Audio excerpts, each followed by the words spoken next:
विकसित भारत संकल्प यात्रा के तहत कल बीजापुर के मुख्यालय भैरमगढ़ में शिविर के आयोजन करेगी।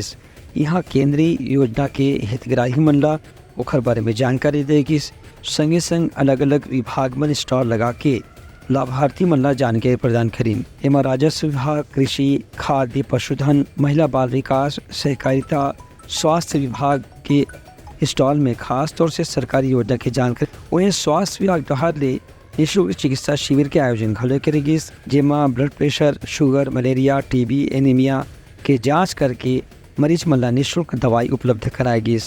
कलेक्टर अनुराग पांडे बताई कि संकल्प शिविर के तहत केंद्र सरकार के कतको कल्याणकारी योजना के जानकारी हितग्राही मन ला देगी और जौन हितग्राही मन योजना से अभी तक वंचित रहीन है उमन के पंजीयन घलो कराएगी। ये संकल्प शिविर में भैरमगढ़ के अलावा तीर्थघाट के ग्रामीण क्षेत्र के लोगन मन घलो बड़ संख्या में शामिल हुई। ब्यूरो रिपोर्ट, उत्तलंघा न्यूज़।